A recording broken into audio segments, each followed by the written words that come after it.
Você está ouvindo o programa À Luz das Escrituras, série Raciocinando à Luz das Escrituras.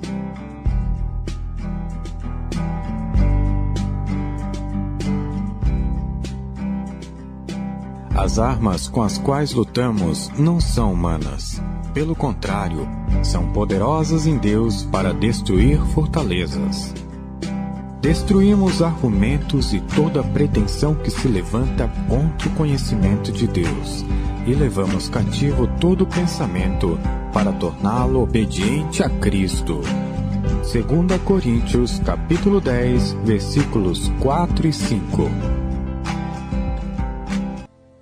Então vamos iniciar mais um estudo da série Raciocinando à Luz das Escrituras. Ouça as palavras do irmão Paulo nesse sentido em 2 Coríntios 10, versos 4 e 5. As armas com as quais lutamos não são humanas. Pelo contrário, são poderosas em Deus para destruir fortalezas. Destruímos argumentos e toda pretensão que se levanta contra o conhecimento de Deus e levamos cativo todo pensamento para torná-lo obediente a Cristo. Não é nosso objetivo aqui criticar a sua igreja, a sua fé. Nós apenas vamos mostrar o que as Escrituras ensinam. Agora, se aquilo que a sua igreja, seu líder ensina, contradiz as Escrituras, nós não podemos ser culpados ou criticados por isso. Infelizmente, uma das coisas mais difíceis hoje que a humanidade tem em nossos dias é lidar com críticas e correções. As pessoas não aceitam. A palavra já deixa claro que a correção no primeiro momento não parece ser boa. Nós somos a geração que não sabemos lidar com críticas ou com correções, infelizmente. O objetivo nosso aqui é despertar você para a verdade que liberta. Ou você acha que a verdade não é importante? Jesus, nosso Senhor, disse: conhecereis a verdade vos libertará. João 8,32. Então, conhecer a verdade é importante. Eu pergunto a você, meu amigo, minha amiga, se você descobrisse que sua igreja, seu líder contradiz muitas vezes as palavras e ensinamentos de Deus, contradiz aquilo que Deus deu como orientação para nós por meio dos seus profetas, contradiz as palavras de Jesus e dos apóstolos, qual seria a sua reação? Qual?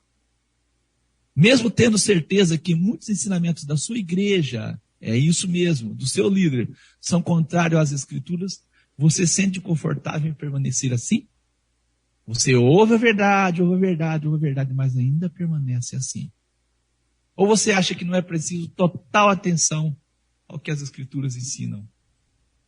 Não precisa? Esperamos que você tenha, de fato, sim, as Escrituras acima de toda a autoridade humana. O irmão Paulo, ele fala que Deus não vai levar em conta o tempo da ignorância. Ele fala isso no momento em que ele estava numa cidade onde a idolatria imperava. O irmão Paulo diz assim: no passado, Deus não levou em conta essa ignorância. Mas agora ordena que todos, em todo lugar, se arrependam. Atos 17, verso 30, na Nova Versão Internacional. Não, hoje você sabe. Hoje Deus cobra de você porque você sabe. Mas quantas pessoas morreram no passado e não conheciam essa mensagem que vocês estão trazendo? Deixa essas pessoas com Deus. Agora é você e Deus, você e a verdade. É você que tem que responder por você agora. Agora é você sabe. A responsabilidade é sua. Não venha colocar outras pessoas na situação, não para dificultar, não. Mas é você agora que responde por você. A verdade liberta. Se você conhece a verdade e não aceita ela, é porque você quer ser prisioneiro da mentira mesmo. Infelizmente. Vamos ler 2 Coríntios 10, verso 4 e 5, na nova tradução na linguagem de hoje. Diz assim: as armas que usamos na nossa luta não são do mundo, não são do mundo. São armas poderosas de quem? De Deus, armas poderosas de Deus. Capazes, essas armas, de destruir fortalezas. E assim, destruímos ideias falsas por meio de quem? Dos argumentos, da palavra de Deus. E também todo orgulho humano que não deixa que as pessoas conheçam a Deus. E dominamos todo pensamento humano e fazemos com que ele obedeça a Cristo.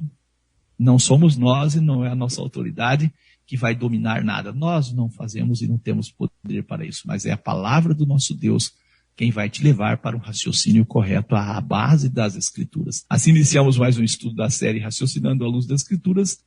Vamos ao resumo do programa número 9. Ouça o resumo.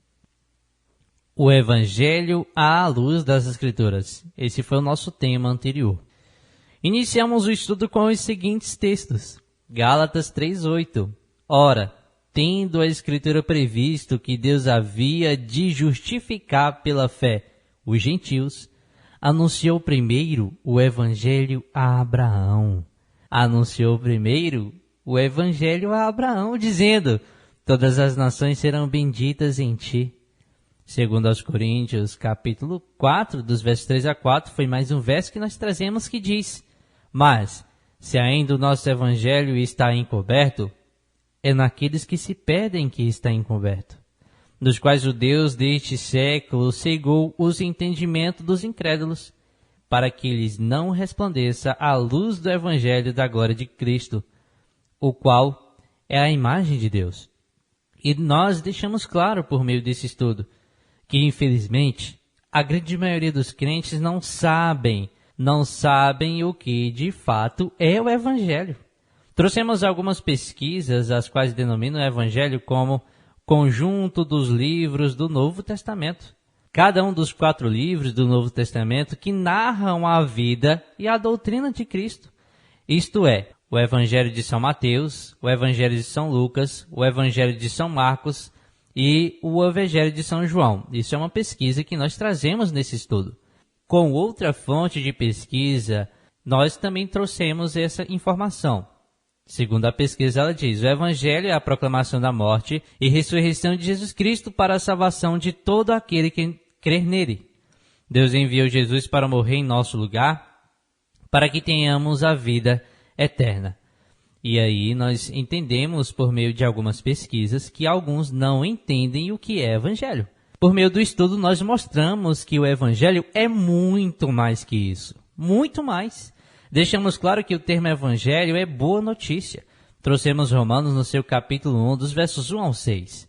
O nosso irmão Paulo dizendo: Paulo, servo de Jesus Cristo, chamado para apóstolo, separado para o Evangelho de Deus, o qual antes prometeu pelos seus profetas nas Santas Escrituras, acerca de seu filho que nasceu da descendência de Davi, segundo a carne. Mostramos o que de fato as Escrituras afirmam ser o Evangelho. Mostramos que os crentes resumiram o Evangelho a tão somente a biografia de Jesus e ignoram o Evangelho pregado por Jesus e os apóstolos. Mostramos que os crentes têm dado outro sentido ao termo Evangelho do Reino de Deus. Para ficar claro, trouxemos uma pesquisa buscando entender o que a grande maioria dos crentes crê ser o Evangelho do Reino. Pregar o Evangelho do Reino é anunciar as boas notícias de Cristo e do seu governo sobre a vida do homem. É apresentar Jesus como Rei e Senhor do homem. Olha só, alguns pensam que as expressões Reino de Deus ou Reino dos Céus se referem apenas ao céu, ou que o Reino de Deus é no futuro. Não é verdade. Olha só, deixamos claro, o Evangelho que não resolve totalmente o problema do Éden não é verdadeiro. Se você não ouviu esse estudo, solicite o áudio. Hoje traremos o tema o Evangelho e a Lei. Antes do texto inicial, nós lemos Gálatas, onde o texto deixa claro que Abraão, Gálatas 3, verso 8, que tendo a Escritura previsto, que Deus havia de justificar pela fé aos gentios, anunciou primeiro o Evangelho a Abraão. O Evangelho que Abraão ouviu, ele era harmonioso com a lei e com a fé. Ele não entrava em contradição. Evangelho, lei e fé são harmônicos. No Evangelho verdadeiro, sim. Agora, infelizmente, os homens criaram uma briga entre o Evangelho, a lei e a fé. Nós sabemos que o Evangelho, a lei e a fé, eles criam um diálogo entre eles. E a mensagem do Evangelho se completa quando há harmonia entre Evangelho, lei e fé. Por isso Abraão é o nosso pai na fé. Ele viveu crendo no Evangelho, Ele creu na lei e ele desenvolveu fé. Agora, o evangelho de hoje é um evangelho que não conseguem ter esse diálogo, fazer esse diálogo e criar essa harmonia, e não consegue, então, alcançar o seu objetivo, que é salvar. Vamos ao texto inicial, Romanos 1, verso 16 e 17. Não me envergonho do Evangelho, porque é o poder de Deus para a salvação de todo aquele que crê, primeiro do judeu, depois do grego. Porque no Evangelho é revelada a justiça de Deus, uma justiça que do princípio ao fim é pela fé, como está escrito: o justo viverá pela fé. Amém, louvado seja Deus. O Evangelho é o poder de Deus para a salvação. Aqui há um problema sério quando nós perguntamos para os crentes o que é a salvação. Os crentes não têm uma definição correta, a cristandade, do que é de fato a salvação. Muitos dizem que a salvação é ser livre de ir para o inferno, a salvação é ir para os céus. Mas é isso que o Evangelho apresenta como salvação? O verso 17 diz assim: porque no Evangelho é revelada a justiça de Deus. Uma justiça que do princípio ao fim é pela fé. Desde os dias de Abraão, o texto está deixando claro que a justiça de Deus, de fato, sempre foi pela fé. Quando os nossos irmãos sacrificavam cordeiro, eles tinham na visão, na mente deles, o Evangelho, a boa notícia, a mensagem da vinda de um Salvador.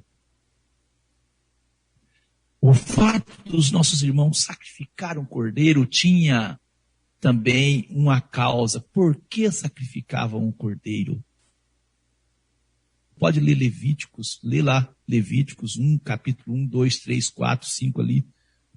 Eles sacrificavam cordeiros por causa do pecado, por causa da transgressão da lei de Deus, dos mandamentos de Deus. Era por isso que eles sacrificavam cordeiros. E Jesus morreu, está escrito nas Escrituras, pelos nossos pecados. Não está escrito que Jesus morreu para destruir e acabar com o pecado, no sentido assim de não ter mais a existência do pecado. Porque, cooperador e ouvintes, parece que a morte de Jesus deu fim ao pecado. Do pecado não existe mais no mundo. Parece que é isso. O sacrifício de Jesus foi isso, para destruir, acabou com o pecado. Não existe mais pecado, não existe mais pecador, não existe mais... Parece que é isso que os crentes entendem como resultado do sacrifício de Jesus. Da mesma forma como as pessoas sacrificavam cordeiro ao pecar, da mesma forma, ao pecar, as pessoas têm que recorrer a Jesus, que já foi sacrificado e morreu por nós, e rogar por meio do nome dele o perdão dos nossos pecados ou dos seus pecados. É isso que é o Evangelho. O que é o Evangelho? Se a gente puder assim, resumir o Evangelho e o seu diálogo com a lei. Nós podemos resumir assim: Evangelho, novas de salvação. Novas de salvação. Salvação para quem, cooperador Giliardi? Para o pecador. E quem é o pecador, cooperador Giliardi? É aquele que comete pecado. E o que é pecado? Pecado é a transgressão da lei. Percebeu, ouvintes? Evangelho é novas de salvação. A salvação é para o pecador. O pecador é quem comete pecado. E pecado é transgressão da lei. Percebe o diálogo entre evangelho e lei? Agora, se invertermos, cooperador Giliardi, se tirarmos a lei, não temos transgressão, não é isso? Sim. E se não tem transgressão, não tem o que? Pecado. Se não tem pecado, não tem quem o quê? Pecador. Não tem pecador, não tem quem comete pecado. Não é isso? Isso. Não tem quem comete pecado. E se não tem quem comete pecado, tem como existir pecador, cooperador Giliardi? Não. Não tem como. E se não tem pecador, precisa de salvação? Não. E precisa de pregar evangelho? Não. Percebeu, ouvintes? O evangelho verdadeiro, ele vai fazer um diálogo com a lei. A lei é uma ferramenta que vai mostrar que você é um pecador, que vai mostrar que você carece de Cristo, que você carece dessa justiça de Deus. E o irmão Paulo, escrevendo aos Romanos, no capítulo 8, ele vai dizer que Cristo morreu para que em nós se cumprisse as exigências da lei. Nós que não andamos mais segundo a carne, mas segundo o Espírito. Então, não há divergência entre evangelho e lei. E não há divergência que a mensagem central do evangelho anuncia a salvação. Todos os crentes creem nisso, que a mensagem central do evangelho é o anúncio da salvação, tanto a salvação dos homens como a salvação do mundo, como o nosso irmão João, o Batista, colocou o profeta, o Cordeiro de Deus que tira o pecado do mundo. A salvação não é a salvação da alma do homem, é a salvação do homem. Não, hoje é a salvação da alma do homem. As Escrituras dizem a salvação do homem, a salvação do mundo, a salvação do mundo, a salvação dos homens. Não, é a salvação da alma do homem. Vem uma pergunta, do que Jesus salva? Do que Jesus salva? Salva do quê? Ouça a resposta do anjo de Deus, do que Jesus salva. Mateus, no seu capítulo 1, verso 21. E ela, Maria, dará à luz a um filho, a quem chamarás Jesus, porque ele salvará o seu povo dos seus pecados. A resposta do anjo é, ele salvará o seu povo dos seus pecados. Deveria estar aqui, cooperador Giliardi. Ele salvará a alma do seu povo. Não, não está. Ele está tratando aqui dos pecados, do pecado que gera a morte. Ah, mas aí tem uma doutrina que diz que a alma não morre, né, cooperador Giliardi? Desse jeito, pastor. Então é um evangelho platônico. É um evangelho na ótica de Platão, do filósofo, da filosofia grego-romana. Ouça o testemunho do sacerdote Zacarias, pai do profeta João o Batista. Lucas 1, versos 76 e 77. E tu, ó menino, falando do seu filho João, serás chamado profeta do Altíssimo, porque há de ir ante a face do Senhor e preparar os seus caminhos, para dar ao seu povo conhecimento da salvação na remissão dos seus pecados. Amém. A salvação, segundo o profeta Zacarias, e segundo o testemunho do anjo, está relacionada com a remissão dos pecados. Amém? Amém. Olha o que está escrito ainda em Atos 13, verso 38. Seja-vos, pois notório, homens e irmãos, que por este se vos anuncia a remissão. E remissão é ação de remitir, de perdoar pecados. Por este se anuncia a remissão dos pecados. Percebem, ouvintes, que o evangelho está ligado ao perdão de pecados e que o pecado é transgressão da lei. O evangelho vai dialogar com a lei e vai mostrar que somos pecadores e que carecemos do perdão dos nossos pecados e que se não tivermos o perdão dos nossos pecados, nós vamos morrer. Mas o evangelho diz hoje, o evangelho pregado hoje, não morre, vai ficar eternamente sofrendo no inferno, sofrendo no inferno, sofrendo no inferno, vai queimar eternamente. Essa mensagem que anunciam. A principal mensagem do evangelho é a salvação da humanidade. Porém, infelizmente, a grande maioria não consegue entender que o pecado é a transgressão da lei de Deus. Não consegue entender que o pecado, a transgressão da lei de Deus, é a causa da morte da humanidade. Ouça o que escreveu o irmão Paulo nesse sentido. 1 Coríntios 15, verso 56. Ora, o aguilhão, o ferrão da morte, é o pecado, e a força do pecado é a lei. Dá cooperador Giliardi para excluir a lei do evangelho? De maneira nenhuma. Tem poder de salvar um evangelho sem lei? Não, não tem. Se não houvesse uma lei que mostrasse o que é o pecado, o que é o pecado, o que é o pecado, o que é o pecado, faria sentido, cooperador Giliardi e ouvintes, o sacrifício dos animais? Não faria. Não faria sentido o sacrifício dos animais. E se não houver hoje algo que mostra para os homens e mulheres que eles são pecadores, faz sentido o sacrifício de Jesus? Verdade, não faz. Percebe que Satanás quer anular o sacrifício de Jesus. Acredito que você já percebeu, já percebe a importância do tema, o Evangelho e a lei. Ouça o que o próprio Senhor Jesus disse ao irmão Paulo. Olha o poder do Evangelho. Atos, no seu capítulo 26, verso 18. Para lhes abrires os olhos,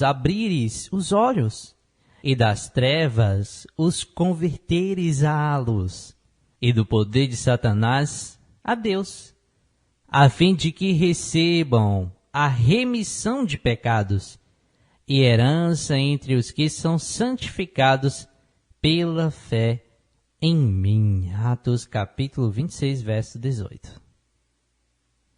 Esse foi o momento em que o nosso irmão Paulo se converte. Jesus disse, você tem uma missão. Você vai abrir os olhos das pessoas, vai tirar as pessoas das trevas, converter as pessoas à luz, vai tirar pessoas do poder de Satanás e levar as pessoas a Deus, a fim de que elas recebam a remissão de pecados e herança entre os que são santificados pela fé em mim. É o próprio Senhor Jesus dizendo que o Evangelho tem o objetivo de levar as pessoas ou tirar as pessoas das trevas, do poder de Satanás e levar as pessoas a receber a remissão de pecados pela fé nele. Como é que as pessoas vão receber remissão de pecados se ela nem sabe o que é pecado, cooperador Giliardi? É difícil, sem a lei não tem algo que aponte para o que é pecado. Então o evangelho sem lei é um evangelho sintético, não é um evangelho autêntico. Infelizmente, o evangelho que muito se prega hoje é um evangelho de autoajuda, simplesmente só isso. Para ganharmos tempo, vamos trazer Romanos 1, verso 16 e 17 na versão Bíblia Viva. Você vai perceber o que a grande maioria dos crentes acredita ser a salvação. Olha a Bíblia Viva, nem parece que estamos lendo um texto das Escrituras. Romanos 1, verso 16 e 17. Não estou envergonhado desta boa nova a respeito de Cristo. Ela é o poderoso método divino de levar ao céu todos quantos crerem nela. Esta mensagem foi primeiramente pregada só aos judeus, porém agora todos são convidados a ir a Deus deste mesmo modo. Esta boa nova nos diz que Deus nos prepara para o céu e nos faz justos aos olhos de Deus, quando colocamos nossa fé e nossa confiança em Cristo como Salvador. Isto é realizado pela fé, do princípio ao fim. Tal como a Escritura afirma, o homem que encontra a vida vai encontrá-la confiando em Deus. Isso é Romanos 1, 16 e 17, na versão Bíblia Viva. Qual é o objetivo do Evangelho aqui para ele? Nos preparar para o céu. Pergunta, ouvinte, é esse o objetivo do Evangelho? Nós temos vários textos em que está dizendo que é a remissão dos pecados. A nota tônica do Evangelho é o perdão dos pecados, porque Nós fizemos um estudo uma certa feita, perguntando qual é o nosso maior problema, qual é o maior problema da humanidade. E o maior problema da humanidade é o pecado. Porque é o pecado que gera a morte. Mas a cristandade não crê em morte hoje. A cristandade crê que quando uma pessoa morre, ele fica inteligente, ele fica muito mais sábio do que quando ele está vivo. Com capacidade que precisa, é assustadora a capacidade de quem morre. Sobe parede, desce em prédio com operador de ar, chega num lugar assim, aparece aqui, logo aparece ali, logo aparece em outro lugar. É uma capacidade imensa. Isso aí, os crentes creem nisso. Uma Bíblia dizendo aqui que o Evangelho é o método divino de levar ao céu todos que creem. Isso é verdade? Essa boa nova nos diz que Deus nos prepara para o céu. Onde é que está escrito isso? Só numa Bíblia dessa, na ótica da filosofia grego-romana. Só isso. Vamos ainda ler Mateus 7, verso 13, na versão da Bíblia Viva. Olha o que fizeram com as palavras de Jesus. Isso é um pecado gravíssimo o que estão fazendo. Só se pode entrar no céu pela porta estreita. A entrada para o inferno é larga e sua porta é bastante ampla, para todas as multidões que escolherem esse caminho fácil. Mateus 7,13, na versão Bíblia Viva.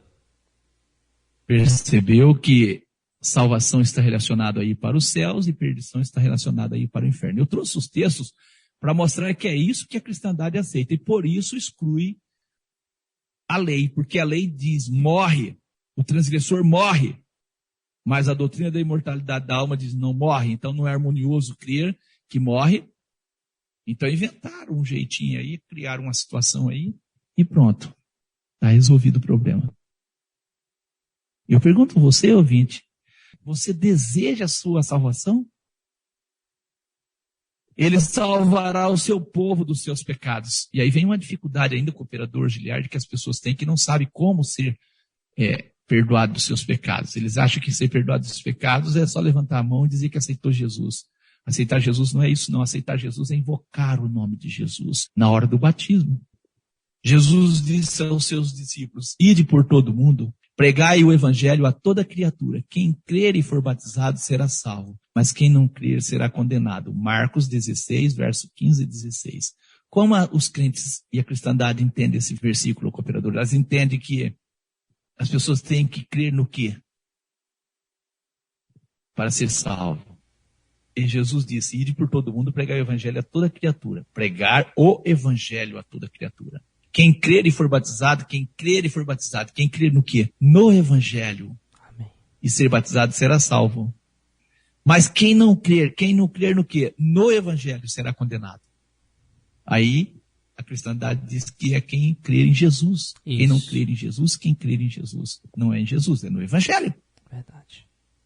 E vem uma outra dificuldade que a cristandade tem, porque o próprio Senhor Jesus disse que nós devemos crer nele como diz a Escritura. A Escritura que apresenta o Evangelho. Ouça as palavras do irmão Paulo escrevendo ao irmão Timóteo. 2 Timóteo, capítulo 1, dos versos 9 e 10. Que nos salvou e chamou com uma santa vocação, não segundo as nossas obras, mas segundo o seu próprio propósito e graça que nos foi dada em Cristo Jesus, antes dos tempos dos séculos, e que é manifesta agora pela aparição de nosso Salvador Jesus Cristo, o qual aboliu a morte,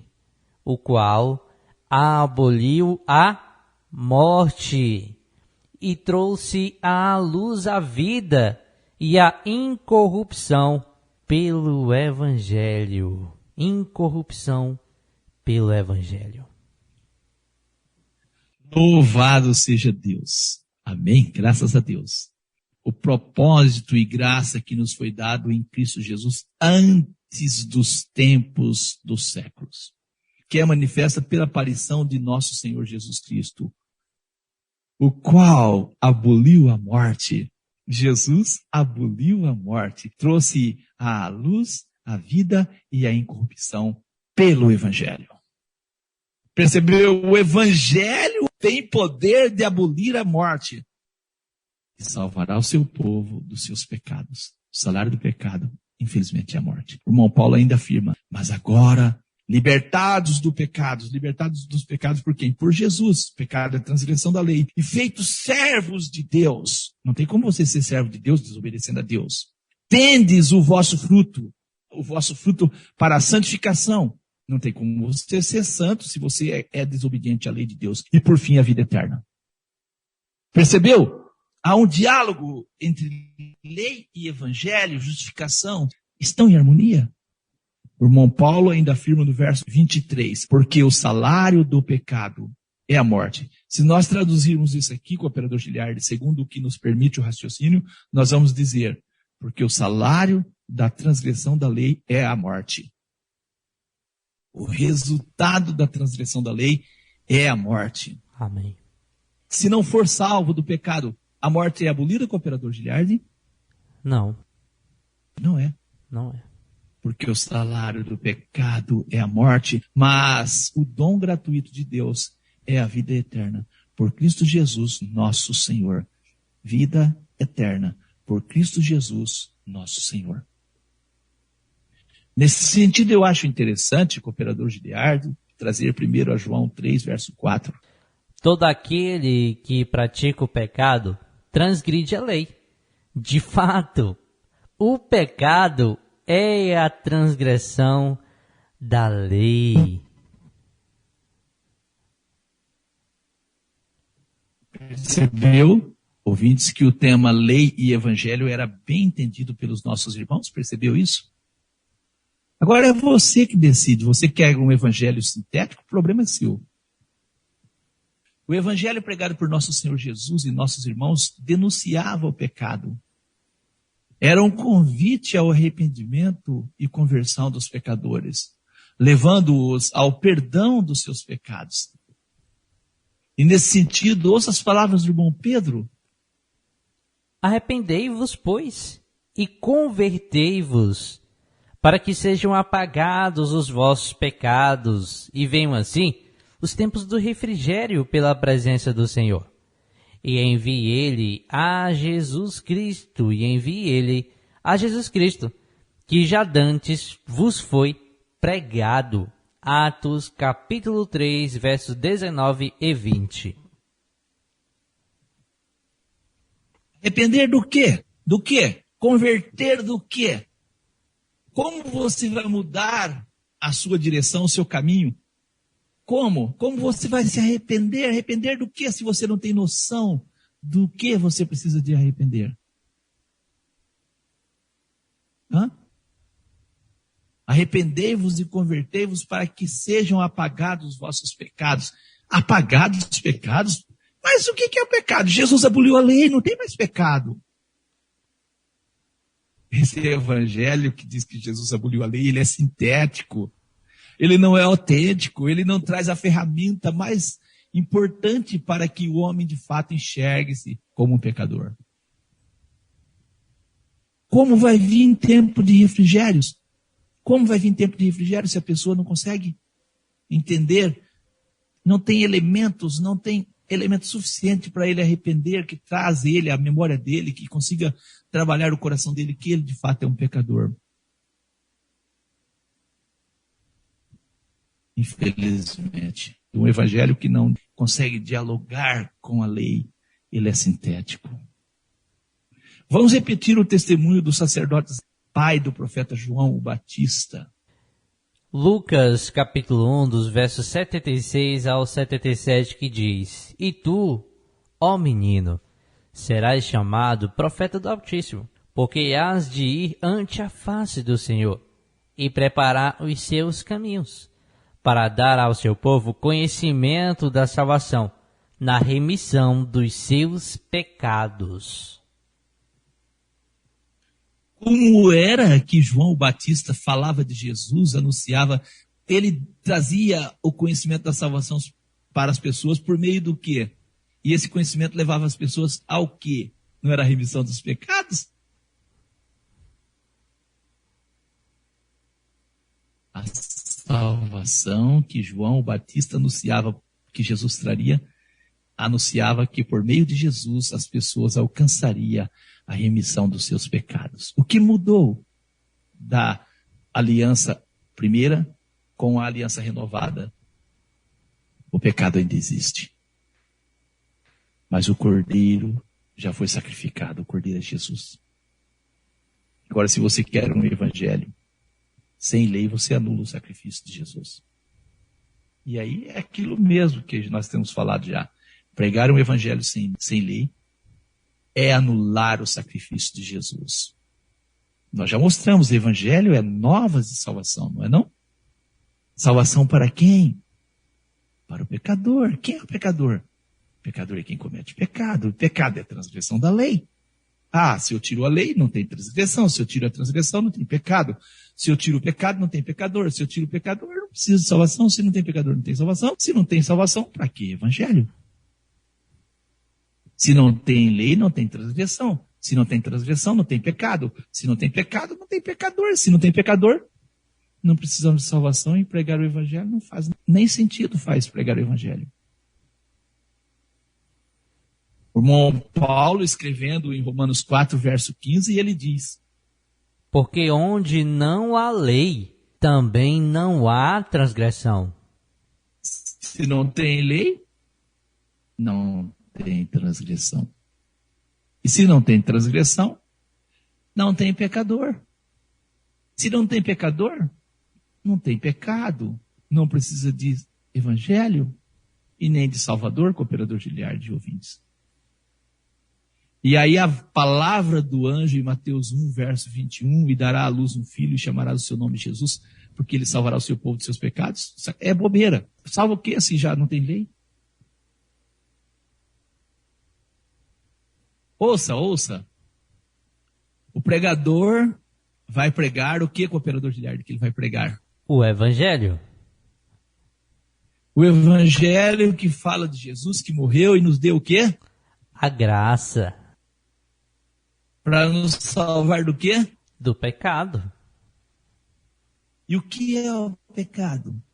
Segundo as Escrituras, é a transgressão da lei. Percebeu? Você nem precisa mais estar pregando, pode parar. Deixa isso quieto, joga as Escrituras fora, para com isso. Eu vou dizer uma coisa para vocês. Quando Eva foi confrontada ali com o inimigo teve aquele diálogo com ela, o inimigo disse que ela não morreria. A maior mensagem que o inimigo quer que as pessoas creem, essa é a mensagem que o inimigo quer que as pessoas creem, é que a morte não existe. E como o inimigo conseguiu fazer isso? Destruindo a lei, porque onde não há lei, não há transgressão. Transgressão é pecado. O salário do pecado é a morte. O inimigo faz as pessoas acreditar que o pecado não existe, e assim ele leva as pessoas a acreditar que a morte não existe. Lucas 1, verso 76 e 77. E tu, ó menino, falando de João Batista, será chamado profeta do Altíssimo, porque há de ir ante a face do Senhor e preparar os seus caminhos, para dar ao seu povo conhecimento da salvação na remissão dos seus pecados. O evangelho verdadeiro traz a salvação como perdão dos pecados. Todo aquele que pratica o pecado transgride a lei. De fato, o pecado é a transgressão da lei. 1 João 3, verso 4. E eu acredito que estamos trazendo um raciocínio suficiente para o entendimento correto da importância da lei na pregação do evangelho. Vamos trazer aqui uma pesquisa a respeito do tema lei e o evangelho. Esse artigo, essa pesquisa se encontra em https://ministériofiel.com.br/artigos/a lei e o evangelho. O artigo se chama, como também a pesquisa, A Lei e o Evangelho, que diz: se eu pudesse melhorar a eficácia das pregações pastorais e o cuidado pastoral na igreja, convocaria todos os pastores para assimilar a doutrina da lei e o evangelho nas Escrituras. Há muita controvérsia e ignorância sobre esta doutrina nos dias de hoje. Os erros nesta doutrina desovaram, puseram, revelaram, pariram o dispensacionalismo, a teonomia, a nova perspectiva de Paulo, o hiperconvencionalismo, o legalismo, o antinomianismo, o evangelismo sem profundidade, a santificação superficial, os erros de adoração e o misticismo antibíblico. Mas os nossos antepassados, reformados e batistas de um modo geral, não sucumbiram a tais erros antes de 1900. Por que não? Creio que foi porque compreendiam a doutrina bíblica da lei e do evangelho. Pôde-se vê-lo nas suas declarações de fé e suas obras. Espero que os pastores de hoje, especialmente os pastores batistas, tornem a estudar esta doutrina e reformulem suas vidas e ministérios através dessas verdades. Nós poderíamos, cooperador Giliardi, trazermos a nossa opinião, as nossas palavras a respeito disso, não era? Verdade. Mas nós preferimos trazer a opinião de outros que não é do nosso meio. Ele fala que há um problema sério aqui, né? Pregar um evangelho sem poder. Vamos continuar a pesquisa. Charles Bridges, autor de O Ministério Cristão, ele disse, continuando a pesquisa: o sinal de um ministro aprovado como obreiro, que não tem do que se envergonhar, é o que maneja bem a palavra da verdade. Esta revelação é dividida em duas partes, a lei e o evangelho, essencialmente diferentes, mas tão intimamente ligadas, que o conhecimento exato de uma não pode ser obtido sem a outra. Se o entendimento da doutrina da lei e do evangelho é tão importante, então cada seminário deveria ensiná-la corretamente e cada pastor deveria dominá-la.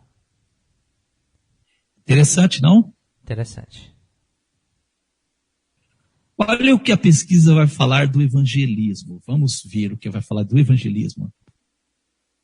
Continuando a pesquisa, o autor do artigo ele divide algumas seções.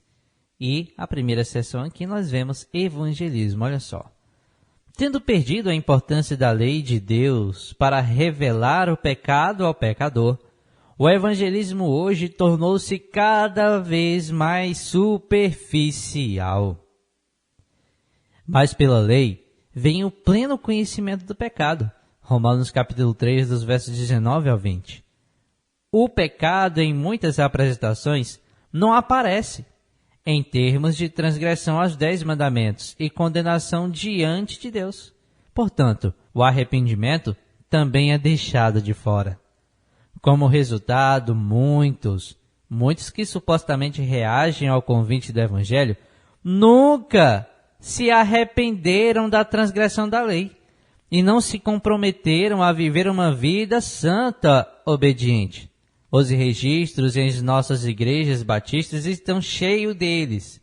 O verdadeiro evangelismo deve pregar o evangelho da libertação do domínio do pecado debaixo da lei. Mas se a lei não é usada para definir o pecado, como? Como os pecadores saberão até que ponto são pecadores e a que tipo de vida santa estão se comprometendo? É uma opinião de um batista. Não é a opinião nossa da Igreja de Deus. Se colocássemos aqui a nossa opinião, nós tínhamos condição de fazermos isso. Mas não soaria tão bem aos seus ouvidos. Mas aqui é um outro que não tem a nossa fé, que percebe essa deficiência no Evangelho de hoje. Vamos continuar a pesquisa. Amém. Bastante importante frisar isso. Continuando o que ele diz. Compreender que o Evangelho leva os pecadores a passarem da ilegalidade para a redenção e para a guarda da lei revitalizaria as apresentações evangelísticas e a pregação com uma explícita convocação para abandonar o pecado e seguir a Cristo como Senhor. Os erros do cristão carnal e o misticismo exaltado sem a orientação da lei de Deus seriam resolvidos com o recebimento da salvação. Então a convocação para ser discípulo de Cristo seria mais do que uma política de seguro para o céu. Veríamos pecadores negando-se a si mesmos, assumindo a sua cruz diariamente e seguindo Jesus, que é uma descrição do discipulado. Mateus capítulo 16, verso 24. Não é o que desejamos ver no evangelismo? Então temos de pregar a lei e o evangelho. Olha só, pastor. Temos que pregar a lei e o evangelho. Só há um evangelho autêntico quando prega-se lei e evangelho. Olha o que o autor da pesquisa ele vai falar sobre santificação. Santificação. Os mestres da vida cristã geralmente negligenciam a lei de Deus por completo. A ênfase sobre submissão completa, rededicação da vida a Cristo, segui-lo por onde Ele mandar, amar a Deus de todo o seu coração, etc., não tem significado sem a lei. Se me amais, guardarei os meus mandamentos, porque este é o amor de Deus, que guardemos os seus mandamentos. Ora, os seus mandamentos não são penosos. João 14, verso 15 e 1 João 5,3. Uma igreja não segue a grande comissão até que tenha feito discípulos, batizado e ensinado a guardar todas as coisas que eu vos tenho ordenado. Mateus 28, do verso 18 a 20. A igreja que não está ensinando obediência fiel à lei de Deus está desobedecendo a grande comissão. A igreja também não pode praticar a disciplina eclesiástica com fidelidade e consistência se não entender que, pela lei, vem o pleno conhecimento do pecado. O pecado é a transgressão da lei. Romanos capítulo 3, verso 20 e 1 João capítulo 3, verso 4. Ouça o que ele vai falar sobre a pregação. Olha que interessante. Continuando o artigo, ele diz: se a doutrina da lei e do evangelho está no centro da revelação de Deus ao homem para a salvação e santificação, então os pastores devem ter o cuidado de pregar a lei e o evangelho de maneira adequada. Para os não convertidos, precisamos ter certeza de que explicamos que eles estão debaixo da lei e não têm esperança de justificação e salvação pelas obras diante de Deus.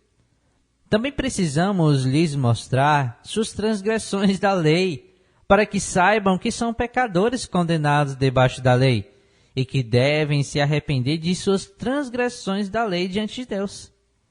Devemos lhes mostrar como Cristo cumpriu a lei por eles e morreu para expiar suas transgressões da lei, para que possam receber o perdão exatamente como um presente de graça. E devemos lhes mostrar que, ao aceitar a salvação, eles estão se comprometendo a amar Jesus Cristo e guardar os seus mandamentos. Eu creio que os ouvintes estão entendendo, conseguem raciocinar a importância do Evangelho que faz esse diálogo com a lei. Conclusão da pesquisa. Vamos à conclusão. Entender a lei e o Evangelho de maneira adequada é a chave, diz a pesquisa, da vida e pregação cristocêntricas, ou seja, Cristo no centro. Nós o apresentamos como aquele que cumpriu a lei para os pecadores debaixo da lei, que vicariamente assumiu suas transgressões da lei e o juízo merecido, morrendo então sobre a cruz em um sacrifício justo diante de Deus pelos injustos. Aquele que não conheceu o pecado, ele o fez pecado por nós, para que nele fôssemos feitos justiça de Deus. Segundo aos Coríntios, capítulo 5, verso 21. Agora, chamamos a todos os que estão condenados debaixo da lei a se arrepender e aceitar pela fé a reconciliação debaixo da graça e a vida eterna. e convocamos os salvos pela graça a viver pela fé com alegria debaixo da graça e estabelecer uma vida obediente, santa, guardando a lei com amor pelo seu querido Salvador e Senhor, que disse: se me amais, guardareis os meus mandamentos. João capítulo 14, verso 15. Este é o remédio para o evangelismo superficial, santificação superficial, membros de igrejas sem conversão, misticismo desenfreado e desorientado, sem disciplina eclesiástica. A lei e o evangelho são diferentes, embora sejam amigos inseparáveis. A lei dá apoio à pregação do evangelho, revelando o significado e a glória da cruz, e o evangelho, que salva da condenação da lei, manda os remidos de volta para a lei como uma regra de vida debaixo da graça. ministériofiel.com.br/artigos/a lei e o evangelho. Eu creio que não precisamos de conversar ou de falar mais. Você entendeu? Pregar um evangelho sem lei o resultado é esse aí. Infelizmente. Vamos ouvir o testemunho de João Batista. Eu vou resumir aqui um pouquinho do testemunho de João Batista. Afinal, ele é o precursor, de Jesus. Veremos que a mensagem dele denunciava o pecado e anunciava Jesus como Salvador. Naqueles dias apareceu João Batista pregando no deserto da Judéia, dizendo para as pessoas, Mateus 3, verso 1 ao 12, arrependei-vos porque é chegado o reino dos céus. Porque este é o anunciado pelo profeta Isaías, o João Batista, anunciado pelo profeta Isaías. Vós do que clama no deserto, preparai o caminho do Senhor, endireitai as suas veredas. Este João tinha as suas vestes de pelos de camelos e um cinto de couro. E ele dizia para as pessoas, raça de víboras, quem vos induziu a isso tal? Arrependei-vos. Essa era a mensagem de João Batista. É uma mensagem que nós não ouvimos hoje nos nossos dias. Produzi, pois, frutos dignos de arrependimento. Não presumais de vós mesmos, dizendo, temos por pai Abraão. Porque eu vos digo que mesmo dessas pedras, Deus pode suscitar filhos a Abraão. E ele dizia, agora o machado está posto à raiz das árvores. Toda árvore que não produz bom fruto é cortada e lançada no fogo. Era essa a mensagem de João Batista. Somos filhos de Abraão.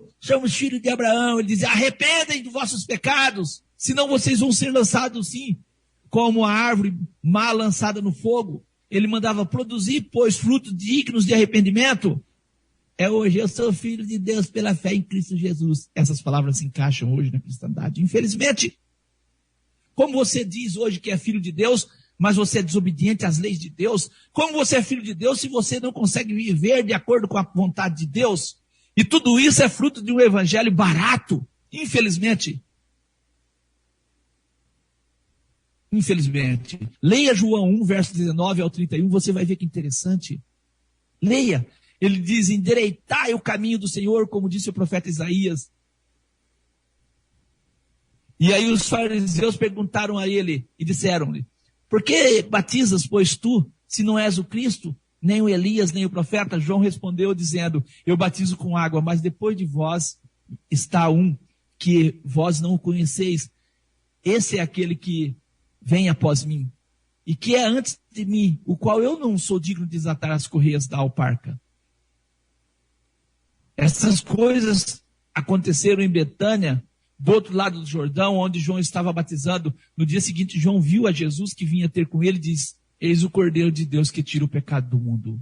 Este é aquele do qual eu disse, após mim vem um homem que é antes de mim. Ele diz um homem, tá vendo? Não, para os crentes é um Deus, porque foi primeiro do que eu não conhecia. Mas para que ele fosse manifesto a Israel, vim eu, por isso batizo com água.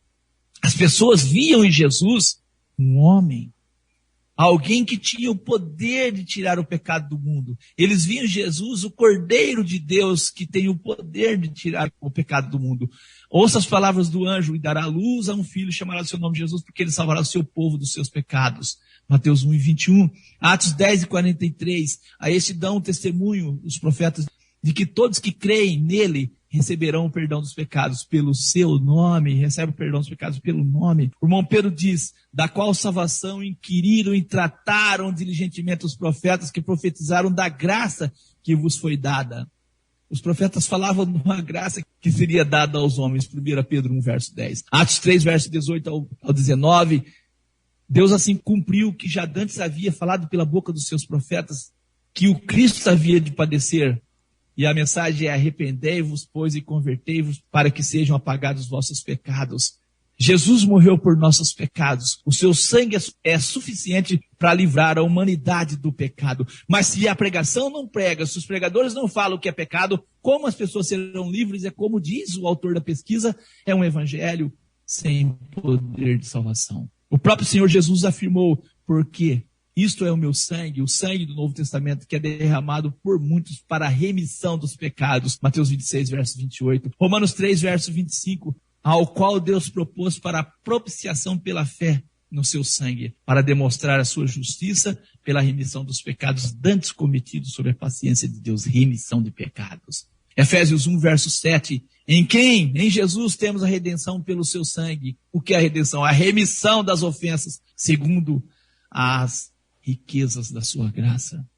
Colossenses 1 e 14, em quem temos a redenção pelo seu sangue, a saber, a remissão dos pecados. Hebreus 9 e 15, por isso é mediador de um novo testamento, para que, intervindo a morte para a remissão das transgressões que havia debaixo do primeiro testamento, os chamados recebam a promessa da herança eterna. Qual é a promessa? Da remissão dos pecados. Atos 3, versos 24 ao 26, sim, todos os profetas, desde Samuel, todos quantos depois falaram, também predisseram esses dias. Vós sois os filhos dos profetas, e da aliança que Deus fez com os nossos pais, dizendo a Abraão, na tua descendência serão benditas todas as famílias da terra. Ressuscitando Deus a seu filho Jesus, primeiro o enviou a vós, para que nisso vos abençoasse, no apartar a cada um de vós das vossas maldades, pecados. O irmão Paulo, escrevendo ao irmão Tito, afirma, olha o que ele afirma. Porque a graça de Deus se há manifestado, trazendo salvação a todos os homens, ensinando-nos que, renunciando à impiedade e às concupiscências mundanas, vivamos neste presente século, sóbria, justa e piamente. Tito capítulo 2, dos versos 11 ao 12.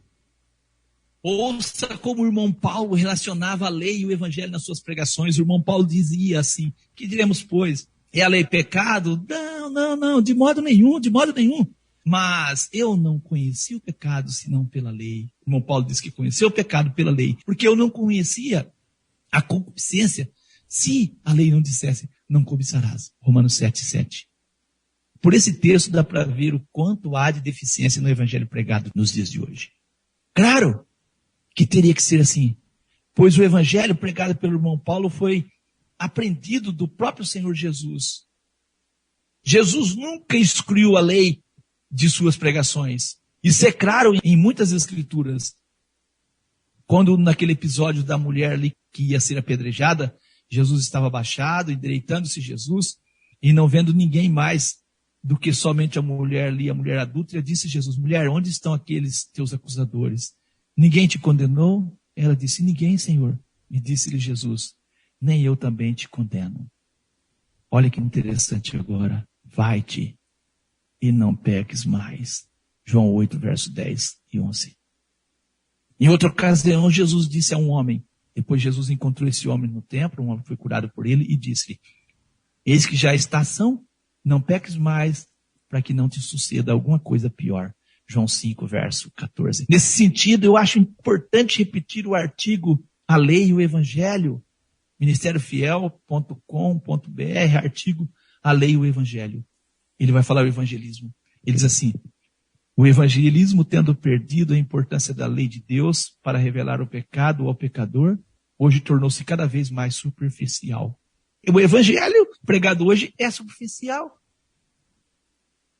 Porque não revela o pecado, não leva as pessoas à obediência, não leva as pessoas ao arrependimento. Olha o que diz: mas se a lei não é usada para definir o pecado, como os pecadores saberão até que ponto são pecadores? Como? E a que tipo de vida santa estão se comprometendo?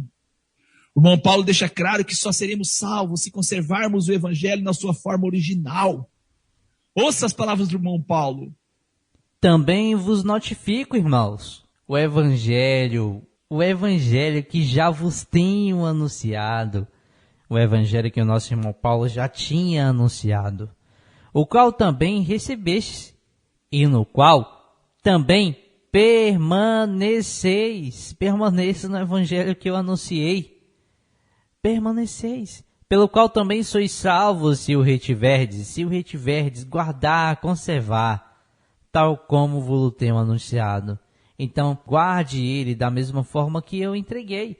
Se não é que cresces em vão, porque primeiramente vos entreguei o que também recebi, que Cristo morreu por nossos pecados, segundo as Escrituras, e que foi sepultado e que ressuscitou ao terceiro dia, segundo as Escrituras. 1 Coríntios 15, dos versos 1 ao 4.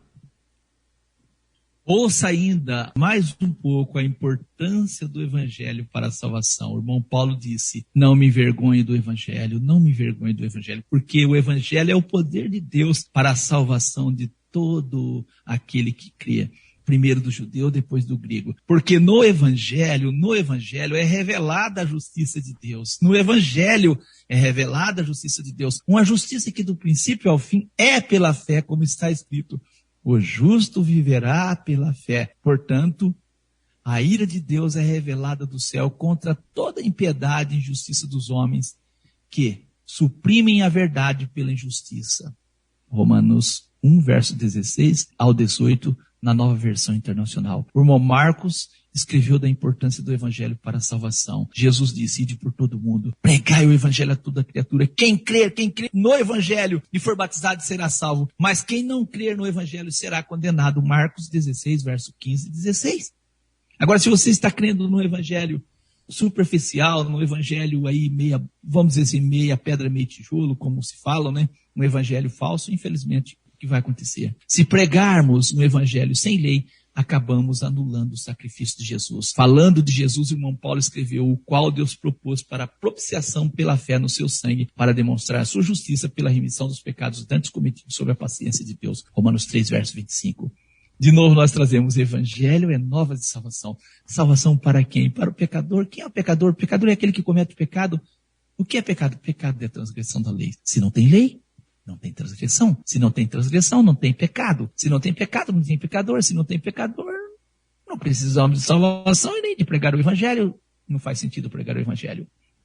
Porque onde não há lei, também não há transgressão. Romanos 4, verso 15. Jesus salva o seu povo dos seus pecados. Mateus 1, verso 21.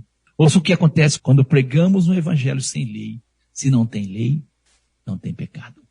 Se não tem pecado, não pode existir pecador. Se não existe pecador, para que salvação? E se não existe salvação, por que pregar o evangelho?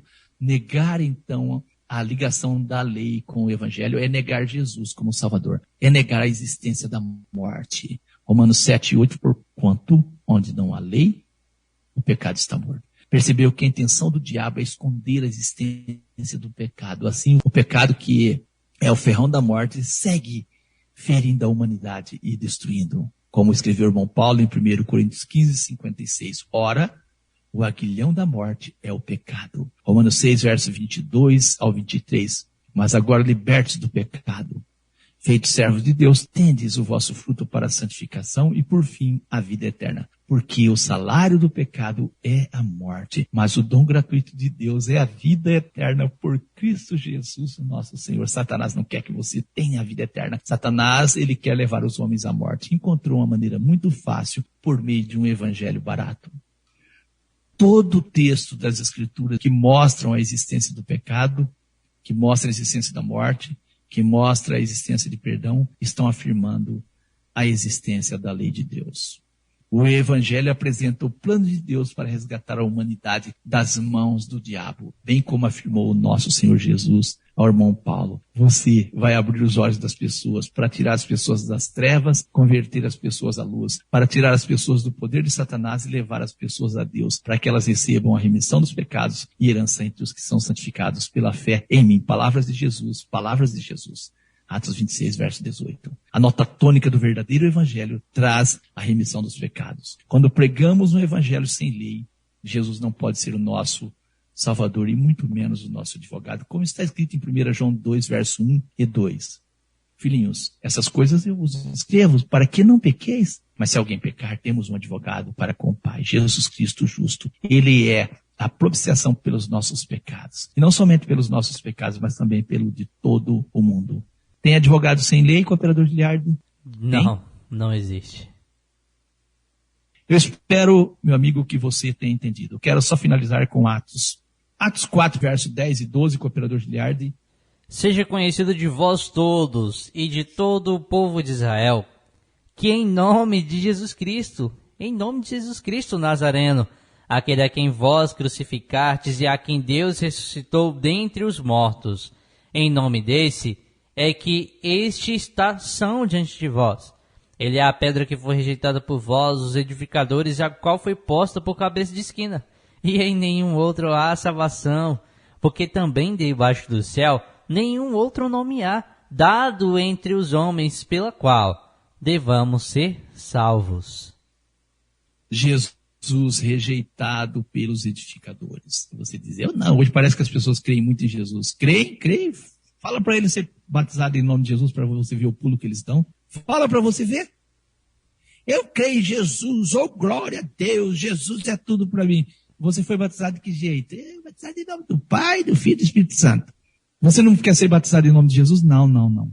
Ouça o que o irmão Pedro disse, Atos 2, versos 37 e 38. Ouvindo eles, isto a pregação do irmão Pedro, compungiram-se em seu coração e perguntaram a Pedro e aos demais apóstolos, que faremos, homens, irmãos? E disse-lhes, irmão Pedro, arrependei-vos e cada um de vós seja batizado em nome de Jesus Cristo para perdão dos pecados e recebereis o dom do Espírito Santo. Que o eterno Deus te abençoe, te ilumine e te dê graça para que você entenda a palavra de Deus. Nós estaremos orando, agradecendo ao nosso Deus por tudo que Ele tem feito por nós. Amém? Amém. Vamos orar em nome de Jesus. Querido e eterno Pai, graças te damos por tudo que o Senhor tem feito por nós. Por tua misericórdia, por teu auxílio, por tudo que o Senhor tem providenciado para a salvação daqueles que creem, daqueles que se agarram, daqueles que se apegam à boa notícia, o Evangelho. Somos agradecidos porque a tua palavra tem nos iluminado, tem dado a nós sentido, claro, sentido mais profundo das coisas. Somos agradecidos ao Senhor porque o nosso coração se enche cada vez mais de esperança, de certeza e de fé na palavra que recebemos. Rogamos esse momento por cada um dos nossos ouvintes, ó grande Deus. Estenda suas mãos de misericórdia, seus braços de força, trabalhe o coração de cada um, para que possam entender o teu querer, a tua vontade, possam entender o Evangelho genuíno, o Evangelho verdadeiro que salva, que tem poder e salva. Somos agradecidos ao Senhor por tua palavra que poderosamente toca o nosso coração. Agradecemos por tudo que o Senhor tem feito por nós. Oramos, ó grande Deus, por libertação, por encorajamento, que o Senhor possa encorajar cada pessoa para tomar decisão ao teu lado. Assim agradecemos no nome poderoso de Jesus Cristo e oramos nesse momento repreendendo todo espírito de enfermidade, que o Senhor possa fortalecer aqueles que estão abatidos pela enfermidade, que o Senhor possa fortalecer aqueles corações que se encontram desanimados muitas vezes pelo espírito da enfermidade, que o Senhor possa dar força, graça e paz em nome de Jesus Cristo. Rogamos libertação, rogamos, ó grande Deus, que o Senhor possa dar vitórias, ó Deus eterno, em nome de Jesus. Somos agradecidos ao Senhor, rogamos uma semana de bênção e de paz sobre cada coração, sobre cada vida. Que o Senhor possa estender seus braços de misericórdia, poderosamente operando na vida de cada um, É o que nós pedimos no nome poderoso de Jesus o Cristo. Amém. Amém.